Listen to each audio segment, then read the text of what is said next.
உலகம் முழுக்க அனைத்து ஸ்டாக் மார்க்கெட்டும் மிகப்பெரிய அடி வாங்கியிருக்கு, இந்தியா உட்பட. சர்வீசஸ்க்கு இருந்துச்சுன்னா இந்தியன் ஐடி இண்டஸ்ட்ரி என்ன ஆகுன்றது மிகப்பெரிய கேள்விக்குறியா இருக்கு. மூன்றாம் உலக போர் கிட்டத்தட்ட ஆரம்பிச்ச மாதிரி தான் மக்கள்லாம் வீதியை ஏறி போராட்டம் பண்றாங்க. மோடி பெரிய தைரியமான ஆளா இல்லை ட்ரம்ப் தைரியமான ஆளா அப்படின்னு என்ன கேட்டீங்கன்னா நான் நம்ம ஜி தான் சொல்லுவேன். வணக்கம், பேரன்புடன் உங்கள் விஜயன். யூஎஸ் டேரிஃப் அதை பற்றி தான் இப்போ பரபரப்பாக உலகமே பேசிக்கிட்டு இருக்கு. அதனால இன்று ஏப்ரல் 7 திங்கட்கிழமை உலகம் முழுக்க அனைத்து ஸ்டாக் மார்க்கெட்டும் மிகப்பெரிய அடி வாங்கியிருக்கு, இந்தியா உட்பட. மொத்தமாக இந்தியாவில் ஒரு ஸ்டாக் கூட க்ரீனில் இல்லை, எல்லாமே ரெட்டில் இருக்குது. மொத்த ஸ்டாக் மார்க்கெட்டும் இவ்வளோ பெரிய கிராஷ் யாருமே எதிர்பார்க்காத ஒரு விஷயம். டாரிஃப் அனௌன்ஸ் பண்ணும்போதே தெரியுமா அது கிராஷ் ஆகும் அப்படின்னு, பட் இந்த அளவுக்கு ஆகும் அப்படின்னு யாருமே எதிர்பார்க்கல. இது எல்லாத்துக்கும் காரணமாக பின்னாடி இருக்கிற அந்த ஒரு வார்த்தை 2016 டிமானிட்டைசேஷன் வந்தபோது அந்த வார்த்தை அதுக்கு முன்னாடி நிறைய பேருக்கு தெரியாதுன்னா 99.99% ஆட்களுக்கு தெரியாது. அந்த மாதிரி இந்த டாரிஃப்ங்கிறது நமக்கு பழக்கப்பட்ட வார்த்தை தான். அது என்ன ஏது அப்படின்றது இப்போ அந்த ட்ரம்ப் அனௌன்ஸ் பண்ணுற வரைக்கும் நமக்கு தெரியாது. ஸோ இப்போ அதை பற்றி விரிவாகவே என்ன அப்படிங்கிறது, டாரிஃப்ங்கிறது என்னன்றது பார்ப்போம்.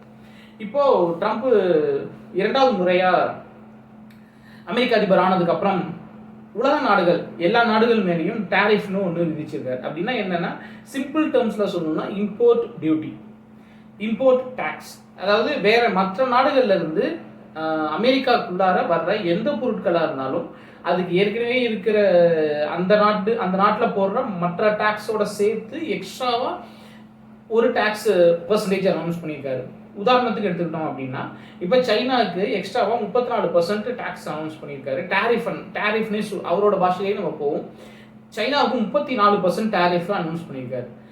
அப்போது இது வரைக்கும் சைனாலேருந்து வர பொருட்கள் இம்போர்ட் டியூட்டி அது இது மற்ற கஸ்டம்ஸ் அது இது எல்லாம் சேர்த்து இது வரைக்கும் ஒரு 20% டேக்ஸில் போயிட்டு இருக்கு. அப்படின்னா இப்போ இந்த 34 சேர்த்தா கிட்டத்தட்ட 54% டேக்ஸோட போகும். இதை 2 விதமாக பார்க்கலாம். முதல்ல இந்தியாவோட டாரிஃப் என்னன்றது தெரிஞ்சுப்போம். இந்தியாவுக்கு சைனாவுக்கு 34 போட்டிருக்கும் போது இந்தியாவுக்கு 26% டாரிஃப் போட்டிருக்காரு. இந்தியாவிலேருந்து எந்த பொருள் அமெரிக்காவுக்கு போனாலும் அதை அமெரிக்காவில் இறக்குமதி பண்ணுறதுக்கு 26% எக்ஸ்ட்ராவாக டேக்ஸ் கட்டணும். இது டீட்டெயிலான நமக்கு என்னென்ன குட்ஸுக்கு என்னென்னன்றது இது வரைக்கும் நமக்கு தெரியல. அதனால சர்வீசஸ்க்கு இது இருக்குமா அப்படிங்கிறது இன்னைக்கு வரைக்கும் அப்பட்டமாக தெரியல. சர்வீசஸ்க்கு இருந்துச்சுன்னா இந்தியன் ஐடி இண்டஸ்ட்ரி என்ன ஆகுன்றது மிகப்பெரிய கேள்விக்குறியாக இருக்குது. ஏன்னா கிட்டத்தட்ட இந்த சர்வீசஸ்ங்கிறது இந்தியன் ஐடி இண்டஸ்ட்ரி அமெரிக்கா கொடுக்குற எல்லா சர்வீசஸுமே இம்போர்ட்டில் தானே வரும். அவங்க நம்மளுடைய பொருளாக இம்போர்ட் பண்ணாமல் நம்மளுடைய அறிவை அவங்க இம்போர்ட் பண்ணிக்கிறாங்க. ஸோ இப்போ இந்த டாரிஃப் இது எதை நோக்கி போகுது அப்படிங்கிறத பார்ப்போம். ரொம்ப காலமாகவே இந்த கிரீன் பீஸ் அவங்க எல்லாம் சொல்லிட்டு இருக்க ஒரு விஷயம் என்னன்னா, 3ஆம் உலக போர் தண்ணீருக்காக தான் அப்படின்னு, அதுக்கப்புறம் பெட்ரோலுக்காகன்னு சொல்லிட்டு இருந்தாங்க.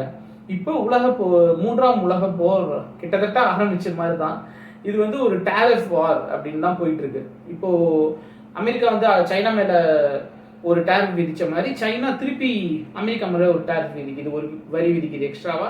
நீங்கள் எங்களோட பொருட்கள் உங்கள் நாட்டுக்கு வரும்போது நீங்கள் எக்ஸ்ட்ராவா பே பண்ணணும்னு சொல்றீங்க, அது மாதிரி உங்கள் பொருட்கள் எங்கள் நாட்டுக்கு வரும்போது நீங்களும் எக்ஸ்ட்ராவா பே பண்ணிட்டு வாங்க அப்படின்னு. ஸோ இந்த டாரிஃப் வார் எங்கே போய் முடிய போகுன்றது தெரியல. இப்போ எதை நோக்கி போயிட்டு இருக்கு அப்படிங்கிறது பார்ப்போம். இந்த டாரிஃபுக்கு 2 காரணங்கள் சொல்லப்படுகிறது. ஒன்று வெளிப்படையான காரணம், இன்னொன்று மறைமுக காரணம். முதல்ல வெளிப்படையான காரணம் என்ன அப்படின்னா, மேட் இன் இந்தியான்லாம் நம்ம ஊரில் வந்துச்சுல, அந்த மாதிரி மேக் இன் அமெரிக்கா. இப்போ அமெரிக்காலயா இருக்கட்டும் அல்லது இந்தியாவாக இருக்கட்டும், உலகம் முழுக்கவே பல நாடுகளில் அது மேக்சிமம் எல்லா நாடுகளிலுமே சைனாலேருந்து வர பொருட்கள் தான் உபயோகிக்கப்படுது. உலகம் முழுக்க உபயோகப்படுற ஆப்பிள் கம்ப்யூட்டர்ஸு, எல்லாமே ஆப்பிளோட எல்லா ப்ராடக்ட்ஸுமே மேட் இன் சைனா தான். சைனாலேருந்து தான் உலகம் முழுக்கவே போகுது. அந்த மாதிரி நம்ம சைனானா மேட் இன் சைனானா சைனீஸ் பொருள் இந்த 10 ரூபாய்க்கு வருது இல்லை பிளாஸ்டிக் பொருட்கள், சைனா ஜாமா குவாலிட்டி நல்லா இருக்காதுன்னு சொல்லுவோம்ல, அந்த சைனா பொருட்களை பற்றியே இங்கே பேச்சு கிடையாது. இப்போ நான் சொல்கிறது ஆப்பிளுங்கிறது ஒரு கம்ப்யூட்டரில் குவாலிட்டியில் தி பெஸ்ட்டாக, அப்போ அந்த பெஸ்ட்டை சைனா ப்ரொடியூஸ் பண்ணுது. சைனாவில் பெஸ்ட்டாகவும் இருக்குது ஒஸ்ட்டாகவும் இருக்குது குவாலிட்டியில்.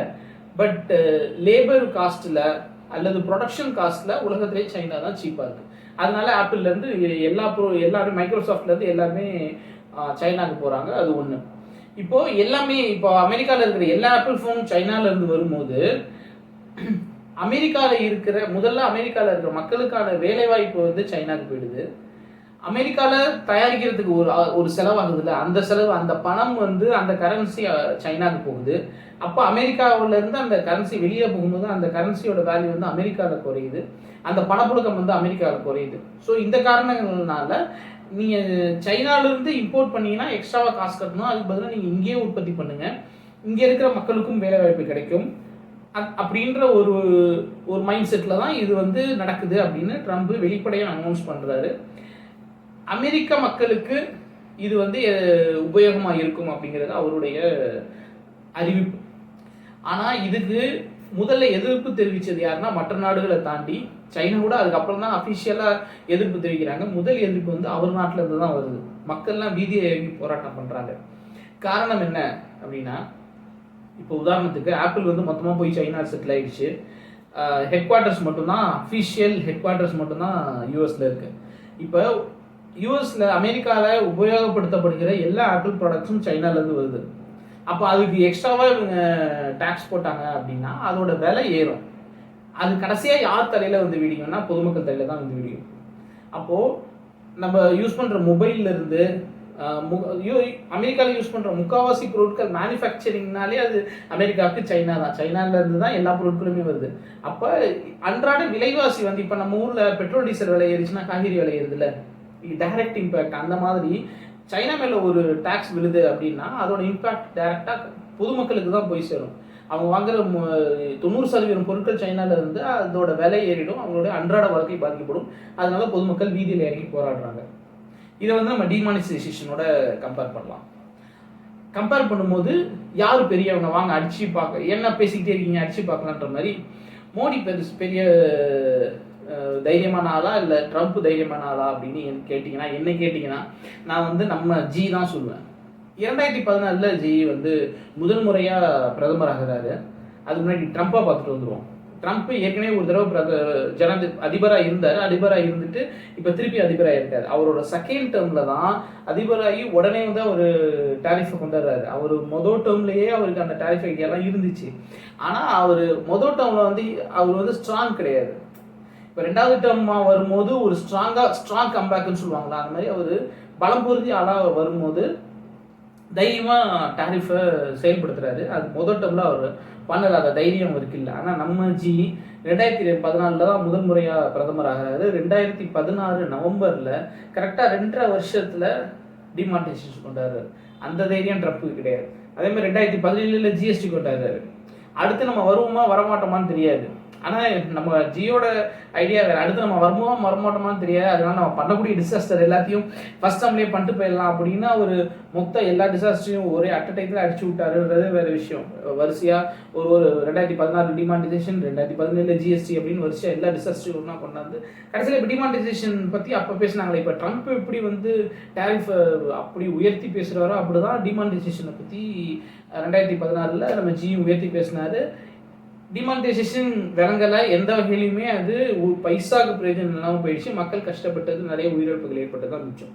அதே மாதிரி இது எந்த அளவுக்கு பலனை கொடுக்கும், டேரிஃப் எந்த அளவுக்கு பலனை கொடுக்கும் அப்படிங்கிறது போக போக தான் தெரியும். இப்போ நம்மளால சொல்ல முடியாது. நடந்துகிட்டு இருக்கிறது என்ன அப்படின்னா, மக்கள் வீதியை இறங்கி போராடிட்டு இருக்காங்க இந்த டேரிஃப் வேணான்னு சொல்லிட்டு. அதுதான் இப்போ நடந்துகிட்டு இருக்கு. சரி, இது நேரடியான தாக்கம் அல்லது அறிவிப்பு அல்லது பொருள். இதுக்கு மறைமுகமாக என்ன நடக்குது அப்படின்றத பார்ப்போம்.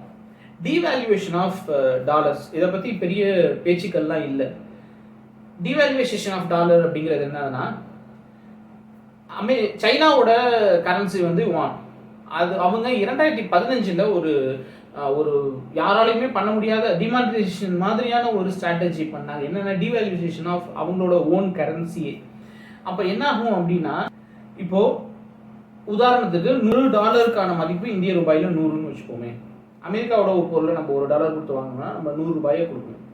அப்போ நம்ம வந்து ஒரு 300 ரூபா கொடுத்தா நம்மளுக்கு 3 பொருள் தான் கிடைக்கும். இப்போ அவங்களோட டாலரோட மதிப்பு அவங்க கம்மி பண்ணிட்டாங்க, ஒரு 25% கம்மி பண்ணுறாங்கன்னு வச்சுப்போம். அப்போ அந்த 100 ரூபான்னு இருக்கிறது என்ன ஆகும், 75 ரூபான்னு ஆகும். அப்போ $1 வந்து நம்ம 75 ரூபா கொடுத்தா போதும், நம்ம 300 ரூபாய்க்கு 3 பொருள் வாங்கணும்ல, இப்போ நம்மளால 4 பொருள் வாங்க முடியும். அப்போ நம்ம என்ன பண்ணுவோம், அதிகமாக பொருள் வாங்க ஆரம்பிப்போம். இந்த டிமார்ட் மாதிரியான சூப்பர் மார்க்கெட்ஸ்லலாம் அந்த ஆஃபர் போடுறாங்கல்ல, 1+2 அல்லது 2+3 அந்த மாதிரி போடும்போது நம்ம தேவையில்லைனாலும் அதிகமாக போய் வாங்குவோம்ல, அந்த மாதிரி சைனா இந்த ஸ்ட்ராட்டஜியை 2015 கொண்டு வந்து அவங்க ரொம்ப ரொம்ப சக்ஸஸ்ஃபுல்லாக கொண்டு போய் அதுக்கப்புறம் அவங்களோட எக்கனாமி வந்து வேற லெவலில் வளர்ந்துருச்சுன்னு சொல்லலாம்.